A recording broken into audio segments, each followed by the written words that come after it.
The September humidity clung to Amara's bronze skin like a second dress as she stood in the sunlit atrium of the park estate, her Monique Lhuillier gown weighing heavily on her shoulders. 23 years old, and this was supposed to be her dream come true. Instead, her hands shook as she smoothed down the crystal-embellished bodice, her attention caught by voices floating from the study across the marble hallway. She'd been looking for her hairstylist, wandering through this labyrinth of wealth that would soon become her prison. But hearing Taijun's voice, her soon-to-be husband, that commanding baritone she'd encountered maybe 3 times, made her stop cold. "She's not my choice. I never wanted this arrangement." The Korean phrases struck harder than English ever could. Sharper, more definite. Hey loves, welcome back to another heart-racing Mafia romance that's going to have you on the edge of your seat from beginning to end. Let me know in the comments what city you're tuning in from. I really hope you become part of the family. If not, please smash that like button, share with your besties, and make sure to subscribe. Your support keeps these stories coming. Amara flattened herself against the marble wall, her intricate braids suddenly feeling too tight against her scalp. The ivory lace train flowing behind her seemed like a cruel joke. Then why go through with it, Sajangnam? That was Kyungmin, Taijun's right hand. The man who'd presented the marriage documents to her father like they were a Range Rover lease. Her father runs the Charleston port operations, Taijun responded. Amara could visualize him perfectly, even though he was hidden from view. 38 years old, coal-black hair always precisely cut, features that looked sculpted from granite, obsidian eyes that had evaluated her exactly 3 times during their 5-week engagement. Each time examining her like a Tesla Model S with questionable reviews. "The Huang organization has been encroaching on our routes," he went on, his voice dropping into a register that made Amara's heartbeat accelerate. "This union strengthens our position, removes obstacles, and locks down the shipping channels her father manages in Savannah." Her father, Marcus Bennett, who'd called her into his penthouse study 5 months ago and told her that her aspirations were irrelevant. Her plans to establish her own tech company in Austin, her ambitions for building something on her own merit, her late-night coding marathons creating machine learning models on Replit and GitHub Copilot. None of it counted. The Park family wanted a treaty. She was the collateral. "She's beautiful enough." Another voice entered the conversation. Amara identified it as Miho, Taijun's younger brother, who always looked at her like she was a limited edition Porsche he wanted to test out. Excellent bloodline for children. She bit her tongue hard enough to taste iron, suppressing every urge to march into that room and tell them precisely what she thought of being reduced to a broodmare. But she'd grown up in this environment. She knew the game. Women performed, complied, birthed heirs, endured. "Beauty doesn't matter in a spouse," Taijun said. There was something acrid in his tone. Something that made Amara's chest tighten with an emotion she couldn't identify. Was it disappointment? Acceptance? "I need someone trustworthy. Someone who knows this existence. Not some naive girl who thinks organized crime is something glamorous from streaming shows." The unfairness stole her oxygen. Naive. She'd witnessed her mother deteriorate, her vitality fading year after year, imprisoned in a marriage to someone like her father. She'd observed what this life extracted from women, how it carved them hollow until they were nothing but gorgeous husks drifting through palatial rooms, taking Zoloft just to survive family gatherings. She'd dedicated her entire existence to planning an escape, only to be delivered to a man who inspired even more terror than her father. "What happens post-ceremony?" Kyungin asked, and Amara found herself leaning nearer despite knowing better. Her pulse pounding so violently she worried they might detect it. "She takes the north wing. She can acquire whatever pleases her," Taijun dismissed, his tone so indifferent it felt like being slapped. "Provided she doesn't interfere with my operations and delivers an heir within 12 months, she can install all the Lutron smart systems and Amazon Echo devices she desires." "I'm indifferent." Something within Amara splintered. Not her heart.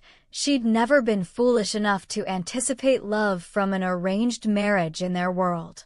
But her self-worth, her identity, the defiant part of her that had hoped for fundamental human dignity, perhaps even collaboration. "You're heartless, young." Miho's laughter grated against her nerves like sandpaper on glass. "At least fake some attraction tonight. I'll meet my requirements. Nothing beyond that." The declaration hung in the atmosphere like a verdict. Amara didn't linger to hear more. She gathered her Vera Wang fabric and fled, the click of her Christian Louboutin heels on marble resonating through vacant corridors. Her sight became hazy, but she refused tears. Not yet. Not where someone might witness. The ladies' room was blessedly vacant. She secured the lock and gripped the countertop, confronting her reflection in the Restoration hardware mirror. The woman staring back was unrecognizable. Professional cosmetics by a celebrity makeup artist accentuating her mother's Senegalese features. Brown eyes typically ablaze with ambition now dimmed with surrender. Full lips colored with MAC chili lipstick. A bride, a transaction, a business asset. Her phone vibrated. Nadia, her younger sister, the only person who comprehended what it meant to be born into this world involuntarily. "For minutes until your entrance. You ready?" Ready. Was she prepared to wed a man who rejected her? Who regarded her as merely a corporate acquisition logged in some Excel spreadsheet? Who intended to fulfill his duty and nothing more? Her trembling fingers typed back. "Need 2 more minutes." She extracted the small prescription bottle her therapist had provided, Dr. Carmen Silva from the Wellness Collective in Brickell. She'd been consulting her covertly for months, using a prepaid Samsung and paying cash through Zelle with an alias. She swallowed half a tablet without water, recognizing she needed the anxiety dampened, but couldn't afford complete numbness. Not today. A firm knock startled her, the pill lodging in her throat. "Amara." Her father's voice, gravelly with irritation and excessive Johnny Walker Gold. "What are you doing?" "The ceremony starts in 4 minutes." She straightened her attire, verified her makeup with the practiced efficiency of someone who'd mastered concealing emotions early, and released the lock. Marcus Bennett occupied the doorway, his massive frame straining against his tailored Brioni tuxedo, his face flushed from premium Glenlivet 18-year scotch. "You look washed out," he noted, eyes narrowing with that predatory evaluation she'd learned to dread as a child. "Are you sick?" "Just anxious," she fabricated, her performance skills refined from years of pretending everything was perfect at fundraising galas and family functions. Because informing him she'd overheard her future husband's disdain would achieve nothing. Her father didn't care about her emotions. He cared about the alliance, the influence, the territorial gains this marriage would deliver to his empire. Nothing to worry about. He extended his arm, and she accepted it because choice had never existed. Because refusal had never been possible in the Bennett household. "Park Tae-jun is a formidable man.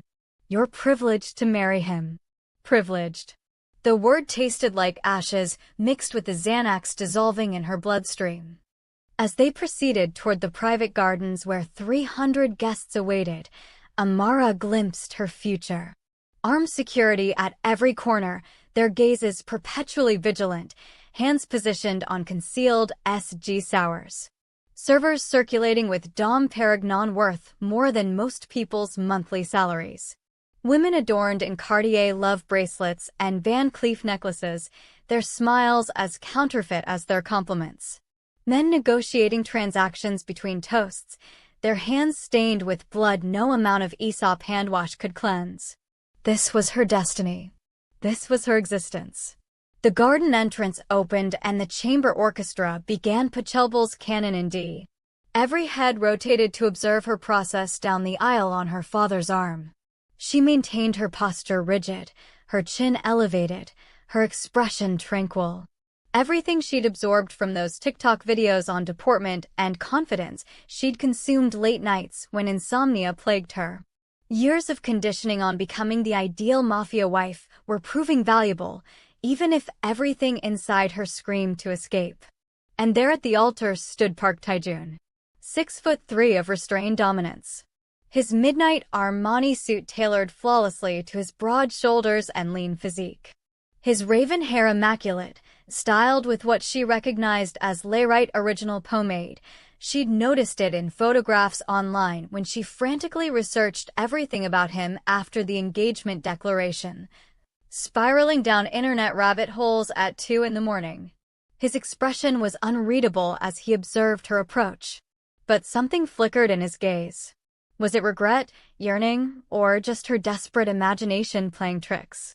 Those dark eyes locked with hers, and she searched desperately for some warmth, some indication that what she'd overheard was merely wedding jitters, possibly even a protective mechanism. She discovered nothing but cold appraisal, like she was a prophet-in-law statement he was reviewing. The ceremony elapsed in a fog.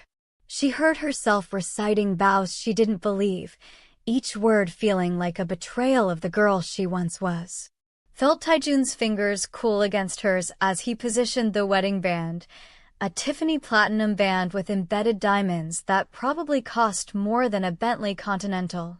Tasted champagne when he kissed her with all the enthusiasm of a contract being executed, his lips barely grazing hers for exactly 3 seconds before he withdrew, leaving her frozen.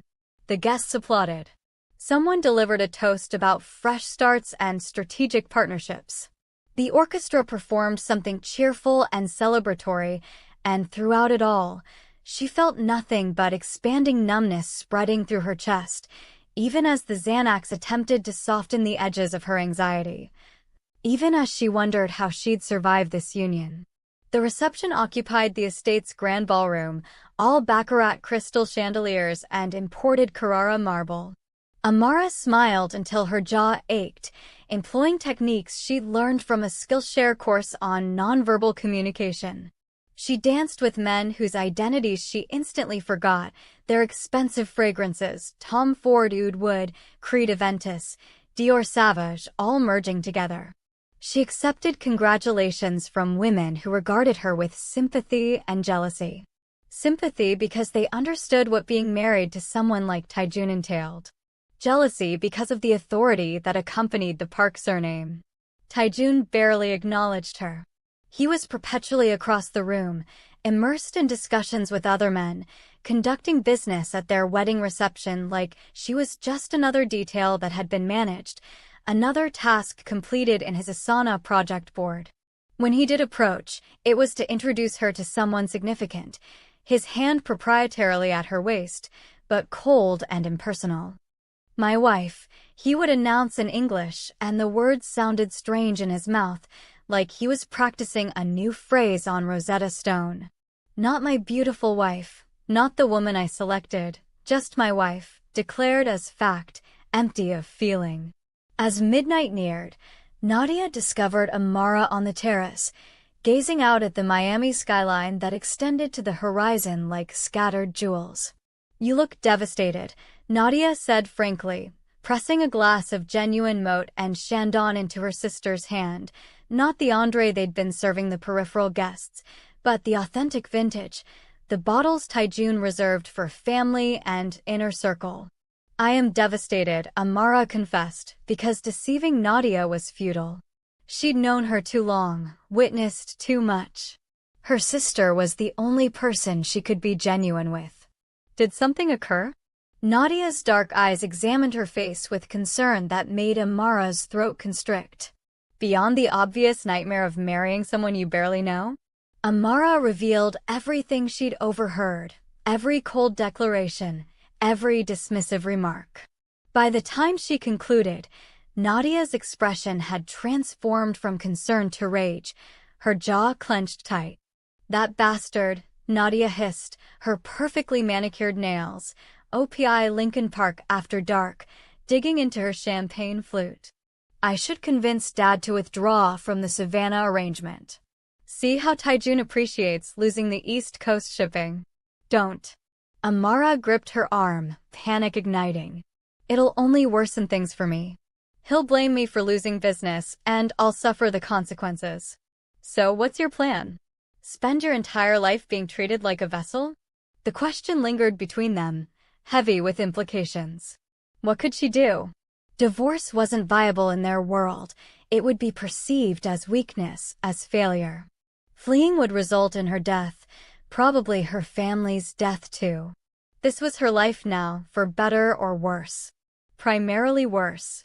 I'm going to survive, Amara stated finally, echoing the mantra her mother had whispered countless times before the Ambien and wine finally claimed her. Like every other woman in this life. You deserve more than survival, Amara. Nadia's voice fractured with emotion. You deserve love, respect, partnership, not this corporate merger disguised as matrimony. Well, I'm not receiving it from him. Amara emptied her champagne, welcoming the burn. So I'll accept what I can obtain, security, wealth, protection. Perhaps that's sufficient. Even as she spoke it, she recognized it was false. It would never be sufficient, but it was all she possessed. The evening concluded with Taijun and Amara being escorted to the master suite by a cluster of intoxicated relatives making vulgar jokes about wedding nights and air production. She maintained her smile fixed, allowing them to believe whatever they wanted about their romantic union. Finally, the door closed behind them. Alone together initially, Taijun immediately approached the bar, a custom installation with a built-in wine cooler, and poured himself 3 fingers of Yamazaki 18, consuming it in one swallow. Then he poured another and rotated to face her, his expression inscrutable. You can use the guest bedroom if you prefer, he said, his tone making it evident he hoped she would. Or remain here. Your decision. So this was it. The moment where he would fulfill his duty, nothing more. The moment where she would become truly his in the only way that mattered to men like him. Amara considered refusing, demanding the guest room and whatever dignity she could preserve. But then she remembered the overheard conversation, his dismissive assessment of her as merely a strategic asset, and something stubborn and reckless surged in her chest. I'll remain, she said, meeting his gaze directly, refusing to avert her eyes even though her heart was racing. After all, you need an heir within 12 months, don't you? His eyes narrowed slightly, the first genuine reaction she'd received from him all day. His voice was dangerously quiet. You heard that? It wasn't a question. I heard everything. She turned her back to him, reaching for the zipper of her Monique Louillier gown. I heard how you don't want me. How I'm just a naive girl who doesn't comprehend this life. How you plan to fulfill your duty and nothing more. The zipper jammed halfway. She struggled with it momentarily, frustration and humiliation burning through her equally, making her eyes sting. Then he was there, his fingers brushing hers aside, his touch surprisingly gentle as he worked the zipper free. His breath was warm against her neck, his body close enough that she could smell his cologne, something expensive and woody, probably Dior and feel his heat. You shouldn't have heard that, he said quietly. And was that regret in his voice? But I did. She stepped away once the dress loosened, clutching it to her chest like armor. So let's not pretend this is anything other than what it is, a transaction, an alliance, a means to an end. You get your ports and territory. I get whatever this is. She walked into the bathroom and closed the door, leaning against it as she finally allowed the tears to fall. Silent tears that she quickly wiped away with tissues, refusing to let him hear her break. If you're loving this story so far, do me a huge favor and drop a comment telling me what you think happens next. Will Amara find a way to survive this loveless marriage? Or will something unexpected change everything? Hit that like button if you're Team Amara, and don't forget to subscribe so you never miss an update. Trust me, what comes next will absolutely shock you. For months of marriage, and Taijun and Amara had perfected the art of being strangers who shared a surname. He occupied the west wing of the Park estate, she the north. They ate separately, appeared together only when business or social requirements demanded it, and addressed each other with the distant politeness of Lyft drivers and passengers rather than spouses. The wedding night had been exactly what he'd promised, obligation fulfilled, nothing more. He'd been efficient, almost mechanical, like he was completing a task on Trello. And he hadn't touched her since. Amara told herself she didn't care, told herself the relief she experienced at his absence was preference, not rejection. Told herself that constructing a life around philanthropic work and online courses, she was learning JavaScript on FreeCodeCamp, building machine learning models on Hugging Face, was sufficient. She was deceiving herself and she knew it. But self-deception was preferable to acknowledging the hollow ache in her chest every time she saw him across a room, surrounded by men who would sacrifice themselves for him, commanding respect and fear equally. Preferable to admitting that somewhere in the past 4 months, she'd started noticing things. The way his rare smiles transformed his face from austere to breathtaking. How his hands moved with controlled grace, whether he was signing documents or pouring whiskey. The flash of something almost vulnerable in his eyes when he thought no one was observing. She was falling for a man who didn't want her, and it was pathetic. October brought cooler temperatures to Miami, and with it, Kyungmin's increasingly frequent visits to her wing of the estate. Mrs. Park, he'd say, always formal, despite the fact that she'd told him repeatedly to call her Amara. The boss wants to know if you'll be attending the charity gala tonight at the Perez Art Museum. Or the boss says you're welcome to redecorate the library if you'd like. He's approved a budget. Or the boss noticed you've been walking the gardens alone. He's assigned additional security, former Navy SEALs. Always the boss. Never Taejun. Never your husband. It took Amara 3 weeks to realize what was happening. Taejun was monitoring her. Not just through Kyungmin's reports, though that was certainly part of it. Through the Nest security cameras positioned throughout the estate, through the guards who shadowed her every movement with military precision, through the staff who reported back to him every detail of her daily routine, what she ate for breakfast, what books she ordered on Kindle, how long she spent on FaceTime calls with Nadia. The realization should have angered her. Instead, she found it almost amusing, a small spark of something in the numbness. The man who claimed not to want her was tracking her movements like she was a valuable Lamborghini he'd left in a questionable neighborhood. Why does he care what I do? She asked Kyungmin one afternoon as he delivered yet another message about her schedule, this time about a Peloton bike being delivered to her suite. Kyungmin's weathered face remained carefully neutral. The boss takes his responsibilities seriously, ma'am. Your safety is his responsibility. My safety or my availability. She couldn't keep the bitterness from her voice, in case he needs to produce that air he's so concerned about. Something flickered in Kyungmin's eyes, respect, maybe. Mrs. Park, if I may speak candidly? She nodded, curious despite herself. The boss isn't a simple man to understand, Kyungmin said carefully, selecting his words like he was navigating a minefield. But he's not the man you think he is either. Before she could ask what he meant, her phone buzzed, Nadia with their weekly lunch appointment reminder. The restaurant was in neutral territory, Komodo, Miami, an upscale Southeast Asian place in Brickell owned by a family not affiliated with any of the major organizations. Nadia was already seated when Amara arrived, her security detail taking up position at a nearby table, their eyes constantly scanning the room like human CCTV cameras.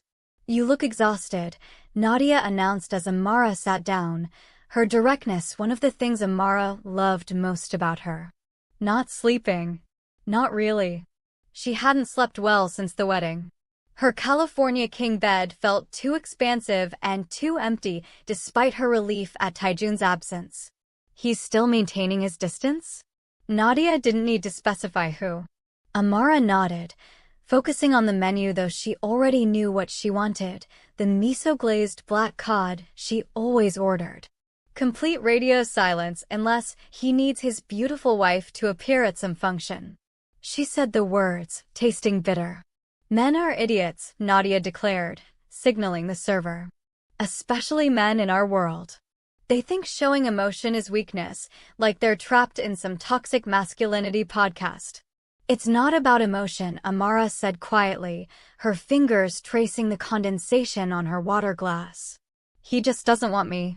He made that clear before we were even married. The server arrived with sake, and Nadia waited until he left before leaning forward, her expression serious. Can I tell you something? Something I heard from Dad's associate who works in intelligence?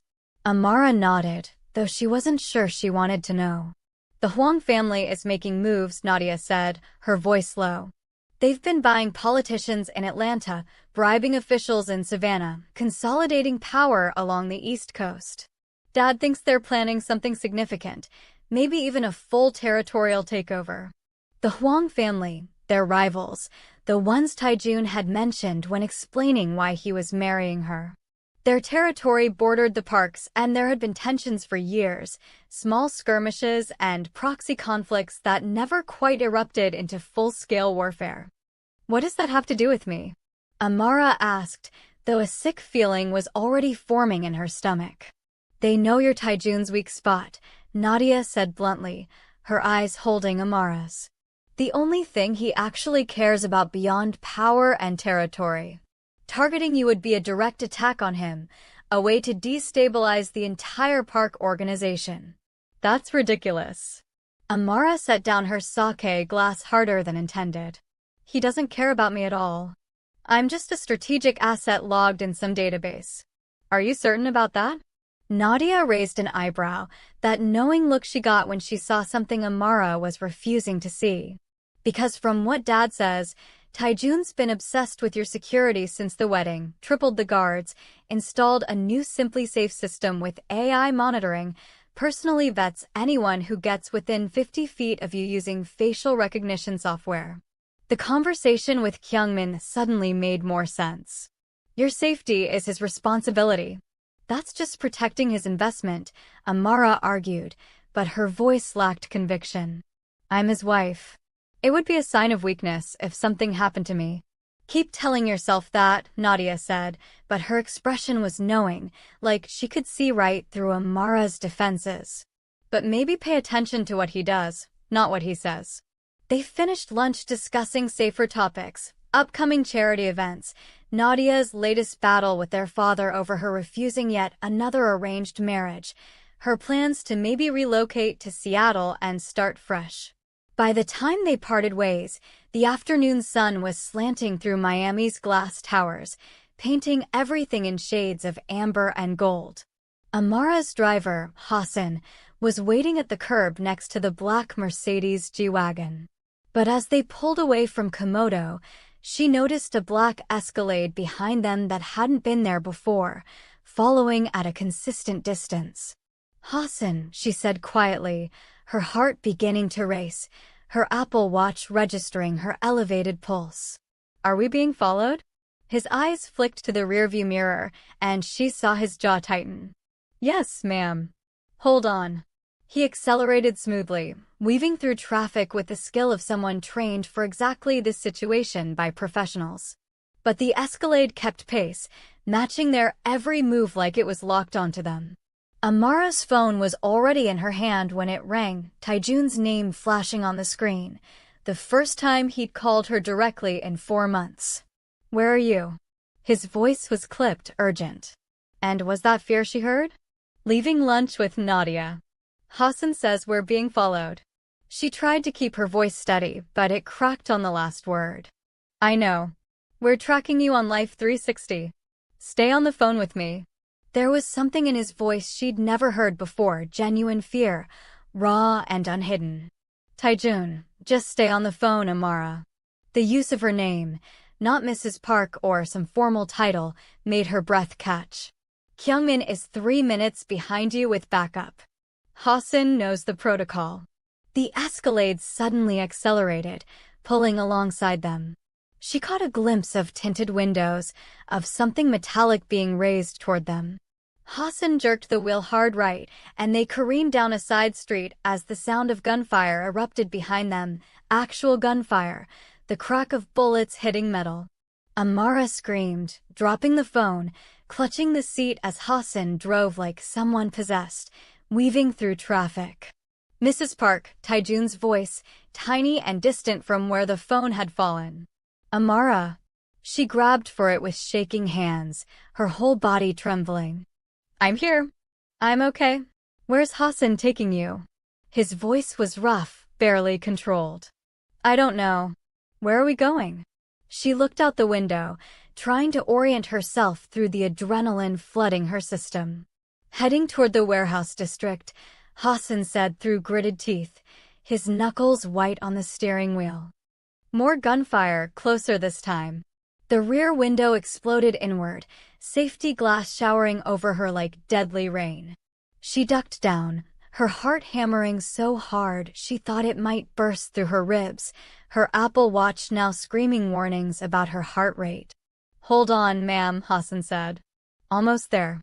Almost where? She wanted to ask, but then she saw it, one of Taijun's properties, a nondescript building that looked like every other warehouse in the district, but was actually one of his most secure locations. The gates opened as they approached, controlled by facial recognition technology, and Hassan gunned the engine, speeding through just as they began to close behind them. The pursuing Escalade slammed into them, unable to follow. Armed guards appeared from every direction, surrounding their car with military precision. And then he was there, Taijun, yanking open her door, his face pale beneath his normally tan complexion, his eyes wild with something that looked suspiciously like terror. Are you hurt? His hands were on her, checking for injuries with a thoroughness that belied his usual distance, his fingers trembling slightly. Did they hit you? Talk to me, Amara. I'm fine, she managed, though she was shaking so hard she could barely form words, adrenaline making everything feel surreal. The window broke, but I'm not hurt. He pulled her from the car and into his arms, crushing her against his chest with a force that drove the air from her lungs. She could feel his heart racing, matching the frantic rhythm of her own, could feel him trembling almost imperceptibly, this powerful man actually shaking. When I saw the tracker deviate from your normal route, he breathed into her hair, his voice raw. When I heard those gunshots over the phone, he didn't finish the sentence, but he didn't need to. She understood. For the first time since their wedding, Park Taijun was showing her something real, not the cold businessman, not the ruthless Mafia boss, but a man who had been genuinely afraid. Afraid for her. You won't believe what happens next in this story, loves. The tension is about to explode in ways you never saw coming. If you're dying to know whether Amara and Taijun can survive what's coming for them, smash that subscribe button right now. Drop a like if you're addicted to this story, and share it with anyone who loves a good mafia romance. The safe house was everything Amara had expected from one of Taijun's properties, fortified, luxurious, and utterly isolating. Floor-to-ceiling windows overlooked Biscayne Bay, bulletproof glass filtering the late afternoon sun into amber streams across imported marble floors. Guards stationed at every entrance, each one armed with state-of-the-art weapons. Security systems powered by AI that would make a government facility jealous. A gilded cage, just like the estate. But this time, Taijun was locked inside it with her. You'll stay here until we neutralize the threat, he said, pacing the main room like a caged panther. He'd shed his jacket, rolled up his sleeves, revealing forearms corded with lean muscle and a tattoo she'd never noticed before, Korean characters she couldn't read. His usually immaculate hair was disheveled from running his hands through it repeatedly. Kyungmin is coordinating with our people. The Hwang family will pay for this. Amara sat on the leather sofa, still trembling despite the blanket someone had draped over her shoulders, watching him. This Taijun was different from the man she'd married, agitated, almost frantic, his legendary control fracturing at the edges. How long? She asked quietly. As long as it takes. He stopped pacing, his dark eyes finally meeting hers. Days, weeks, however long until I'm certain you're safe. So I'm a prisoner again. His jaw tightened. You're protected. There's a difference. Is there? She pulled the blanket tighter, suddenly cold despite the climate control. Because from where I'm sitting, it feels pretty similar. Something dangerous flashed across his face. He crossed to the bar, a custom piece with built-in refrigeration and smart technology, poured himself 3 fingers of Hibiki 21, then reconsidered and poured a second glass. He brought it to her, pressing it into her hands. Drink, he ordered. You're still shaking. She was. Her hands trembled so badly the amber liquid rippled in the Waterford crystal glass. The adrenaline was wearing off, leaving behind a bone-deep exhaustion and the horrifying realization of how close she'd come to dying. They were shooting at me, she said, the words feeling distant, like they belonged to someone else's story. Those were real bullets, real guns, not movie props. I know. Taijun sat beside her, closer than he'd been since their wedding night, close enough that she could smell his cologne Dior mixed with something uniquely him. This is my fault. She looked at him sharply. Your fault? I should have anticipated this. His hands clenched into fists, his Rolex catching the light. The Huangs have been making moves for months. I knew they were getting bolder, more aggressive. I should have increased your security sooner, should have kept you closer. Kept me locked in the estate permanently? The whiskey burned going down, but she welcomed it, needed something to ground her in reality. If that's what it took to keep you safe, yes. His voice was raw with something she couldn't identify. I'm not a possession to be guarded, Taijun. She set down the glass before she dropped it. I'm a person. A person who almost died today because of a war I didn't choose, because of alliances I had no say in. A person who almost died because of me, he said quietly. Because you're my wife. The Huangs didn't target you randomly, Amara. They targeted you to hurt me, to show weakness in the park organization. The word hung between them, loaded with meanings they'd both been avoiding for 4 months. Why do you care? The question escaped before she could stop it, all her confusion and hurt and anger pouring out. You made it clear before we were even married that you didn't want me, that I was just a strategic asset, another property in your portfolio, like this safe house or the warehouse district. His head snapped toward her, shock written plainly across his features. What? I heard you, she continued, for months of pain finally breaking through her carefully constructed walls. The day of the wedding, you were in the study with Kyung-min and Miho. You said you didn't want me, that you needed someone trustworthy, not some naive girl who thought organized crime was romantic, that I was just a means to secure ports and territory. Taijun's face had gone completely white, all the color draining away. You heard that conversation? Every word. She met his gaze steadily, refusing to look away despite the burning in her eyes. So forgive me if I'm confused about why you're suddenly so concerned about my safety. You're just protecting your investment, right? He stood abruptly, turning his back to her, his shoulders rigid with tension. For a long moment, he said nothing, just stared out at Biscayne Bay as the sun painted the sky in shades of crimson and gold, his reflection ghost-like in the bulletproof glass. Do you want to know why I said those things? His voice was quiet, controlled, but underneath she heard something brittle, something breaking. The real reason? Enlighten me. She tried to keep her voice steady, but it cracked. He turned, and the expression on his face stole her breath, pain, raw and unhidden, the mask he wore so carefully completely stripped away, leaving behind something vulnerable and terrifying. Because I was scared, he said simply, his accent thicker with emotion. I took one look at you when your father first brought you to discuss the arrangement, and I was terrified. She blinked, certain she'd misheard, her heart doing something strange in her chest. Terrified of what? Of you. He moved closer, his eyes never leaving hers, and she saw something in them she'd never seen before, honesty, raw and unfiltered. Of what you made me feel. I'd spent 16 years in this life building walls, making sure I cared about nothing and no one, because caring makes you weak, makes you vulnerable, makes you a target. He was close enough now that she could see the pulse hammering in his throat, could feel the heat radiating from his body. And then there you were, he continued, the words spilling out like he'd been holding them back for too long, like a dam finally breaking. With your intelligent eyes and stubborn chin, looking at me like you could see through every defense I'd built, like you could see the man underneath the monster. Her heart was hammering against her ribs. Taejun. I wanted you from the first moment I saw you, he interrupted, his voice rough. Not just physically, though God, yes, that too.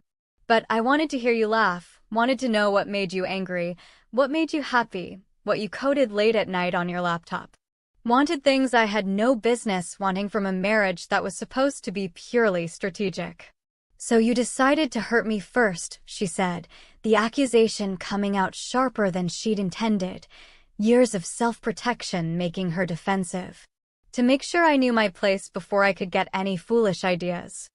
I decided to protect myself, he corrected, running a hand through his hair, messing it up further. And in doing so, I hurt you, hurt us both. Because these past 4 months have been hell, Amara. Living in the same house with you, seeing you every day, knowing I destroyed any chance we might have had before we even began. She stood, her legs shaky but holding. You're telling me that all this time, the distance, the coldness, treating me like furniture, it was because you wanted me too much? I'm telling you that I'm a coward, he said flatly, self-loathing thick in his voice. I'm telling you that I chose fear over honesty, and it nearly cost your life today, nearly cost me the only thing that's mattered in 16 years. He moved closer, and she could see the desperation in his eyes, the fear, the longing. When I got the alert that you were being followed, he said, his voice rough with emotion. When I heard those gunshots over the phone, when I thought, he stopped, swallowed hard. I realized something. I would burn this entire city to the ground before I let anything happen to you. I would destroy every rival, eliminate every threat, sacrifice everything I've built if it meant keeping you safe. Taejun. Her voice was barely a whisper. Let me finish. His hands found hers, warm and solid and trembling slightly. I don't want a strategic asset, Amara. I don't want a trophy wife or an air producer. I want you. The woman who glares at me across the dinner table when she's forced to attend my business meetings. The woman who turned the North Wing into a coding lab out of pure spite. The woman who has more courage in her little finger than most of my men have in their entire bodies. Tears were streaming down her face now, and she didn't bother wiping them away. You have a strange way of showing it. I know. His thumb traced circles on her wrist, the touch sending electricity through her nervous system. And I know I have no right to ask this after everything I've done, but Amara, give me a chance. Let me prove that I can be more than the cold bastard you married. Let me show you that this marriage could be real. She thought about the past 4 months, the loneliness, the rejection, the hollow ache of living with a man who treated her like an Alexa device he occasionally needed to interact with. But she also thought about Kyungmin's words. He's not the man you think he is. About the tripled security, the obsessive tracking of her movements, the fear in Taejun's voice when she'd been attacked. Actions, not words. What had Nadia said? Pay attention to what he does, not what he says. I need guarantees, she said finally, watching hope flare in his eyes like sunrise. I won't be kept in the dark about your business anymore. If I'm a target because I'm your wife, then I deserve to know what I'm up against. Full transparency. Agreed. He nodded immediately. I want to be your partner, not your possession, she continued, gaining confidence. That means I get a voice in decisions that affect us both, real input, not just lip service. Agreed. And I want the truth, Taejun. Always. She stepped closer, close enough to feel his breath on her face. No more protection through deception. No more lies, even kind ones. If you're going to do something dangerous, I want to know. If there's a threat, I want to be informed. No more treating me like I'm fragile. He nodded slowly, understanding dawning in his eyes. I can do that on one condition. What? You give me the same honesty. His hands tightened on hers. Tell me what you need from me. Tell me when I'm failing you. Tell me if, he swallowed hard, vulnerability written across his features. Tell me if you can ever forgive me for how this started. She studied his face, looking for signs of manipulation or strategy. But all she saw was raw vulnerability, something she'd never seen in the 4 months they'd been married, a man who had just handed her the power to destroy him. I heard something else that day, she said quietly. Something you might not remember saying. His brow furrowed. What? Miho asked if you'd pretend to want me on our wedding night. And you said you'd fulfill your obligation, nothing more. She watched his eyes close, pain etching lines around his mouth. But here's what I've realized over these 4 months. She freed one hand to cup his jaw, feeling the roughness of 5 o'clock shadow, the warmth of his skin. You were lying then, too, she said softly. You were lying to them and to yourself. Because that night, when you touched me, it wasn't cold, it wasn't mechanical. You were holding back so hard, trying so desperately not to feel anything, that it was almost painful to watch. His eyes opened, and she saw her own realization reflected there, recognition, longing, fear. I was terrified I'd lose control, he admitted, his voice hoarse. That I'd show you how much I wanted you, and you'd use it against me, use it as leverage, as a weapon the way people in our world do. I'm not interested in weapons, Taijun. She leaned forward until their foreheads touched, until she could feel the tremor running through his body. I'm interested in truth. And the truth is, I've spent 4 months trying to hate you, trying to convince myself that the hollow ache in my chest was relief, not loneliness. Trying to pretend I didn't notice every time you looked at me when you thought I wasn't watching. You noticed? His voice was barely a whisper. I noticed everything. She pulled back enough to meet his eyes. I noticed how you always made sure my favorite tea was stocked, that specific Carney and Sons blend I like. How the temperature in my wing was always perfect because you'd adjusted the nest system personally.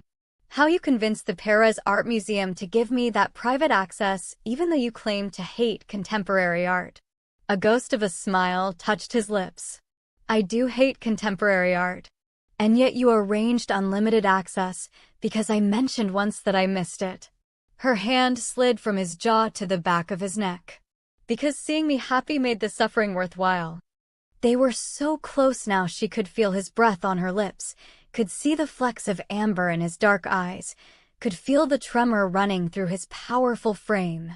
If we do this, she said softly, her voice barely audible over the sound of the ocean outside, if we try to make this marriage real, there's no going back.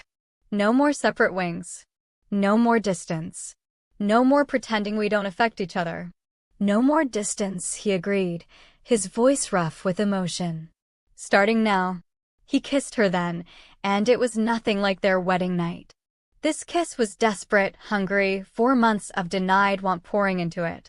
His hands framed her face with a reverence that made her heart ache, his lips moving against hers like she was oxygen, and he'd been drowning in shallow water. She kissed him back with equal fervor, her fingers tangling in his hair, pulling him closer. For months of loneliness and longing finally finding release. The blanket fell away, forgotten, as he lifted her from the sofa, his arms banding around her like he was afraid she might disappear into smoke. When they finally broke apart, both breathing hard, his forehead rested against hers, his eyes closed. I don't deserve you, he murmured, his accent thick with emotion. But I'm going to spend the rest of my life trying to. Good, she said, and meant it with every fiber of her being. Because I'm not an easy woman to love, Park Taijun. I'm stubborn and independent, and I'm going to challenge you every single day. Good, he agreed, a real smile transforming his face from austere to devastating. Because I'm not an easy man to love either. I'm controlling and overprotective, and I'm going to drive you crazy. We'll figure it out together. The word felt like a promise and a revelation, like the beginning of something she'd stopped believing was possible. Together, he repeated, testing the word. Then his expression shifted, the ruthless Mafia boss emerging again. But first, we need to talk about the Huangs. She nodded, settling back onto the sofa.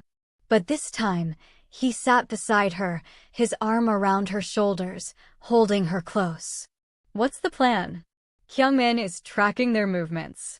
We know they're operating out of a facility in Hialeah, using encrypted communications on Signal, but our people intercepted some chatter.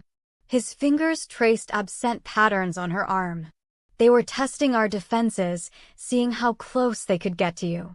If they'd succeeded today. But they didn't. She covered his hand with hers. Thanks to Hassan and your security protocols and that obsessive tracking you've been doing. I'm not going to apologize for that, he said firmly. Not when it saved your life. I'm not asking you to. She looked up at him. But I want to be involved in the response.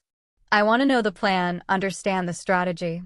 If this is my life now, if I'm going to be a target, then I need to be informed, not protected through ignorance. He studied her for a long moment, and she could see him struggling with his protective instincts warring with his promise to treat her as a partner. The Huangs made a mistake today, he finally said. They showed their hand too early, got impatient. We can use that. Kyungin is setting up a meeting with the other families, everyone who has a stake in maintaining peace in Miami and Atlanta. We're going to present evidence of the Huang family's aggression, their attempts to destabilize our territories. And then what? She asked, though she thought she knew the answer. And then we give them a choice. His voice went cold, the temperature in the room seeming to drop. Pull back and accept reduced territory as penance, or face a united front, every family in Florida and Georgia, all coming for them at once. It was strategic, ruthless, and probably the smartest play. Isolate the Huangs, make them the enemy of everyone, force them to back down without an all-out war that would cost lives and attract federal attention. When is this meeting? She asked. 3 days, at the Fontainebleau neutral territory, public enough that no one will try anything stupid. He paused. I want you there. She looked at him sharply.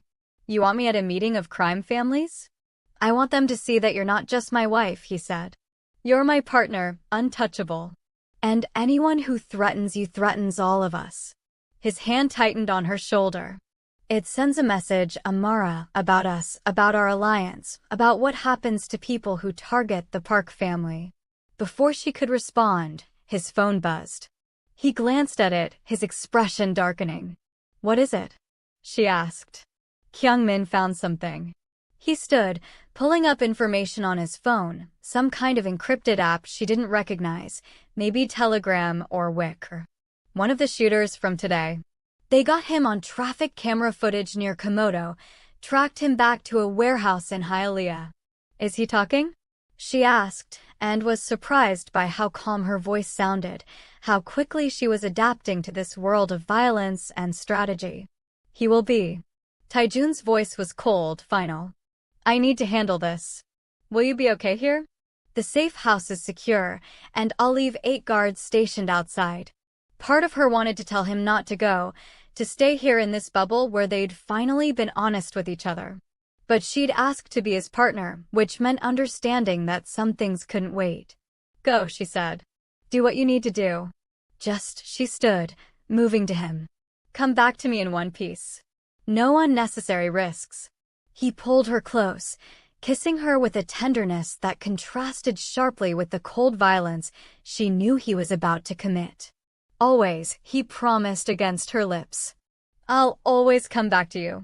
After he left, Amara stood at the floor-to-ceiling windows, watching the sun set over Biscayne Bay, turning the water into liquid gold. Her reflection stared back at her, Amara Bennett Park. No longer just a pawn in her father's games or a strategic asset in her husband's empire. She was something new, something more, a partner, a force to be reckoned with. And the Huang family was about to learn that threatening her had been their biggest mistake. This is it, loves the moment everything changes. If you've made it this far, you're officially part of our family, and I couldn't be more grateful. Drop a comment telling me if you think Amara and Taijun can survive what's coming next, because trust me, the next chapter is going to be absolutely explosive. Don't forget to hit that subscribe button, smash that like, and share this with anyone who loves a good enemies to lovers Mafia romance. Your girl has so much more content coming, and you don't want to miss a single second. Until next time, stay safe out there, and remember, sometimes the most dangerous love stories are the ones worth fighting for.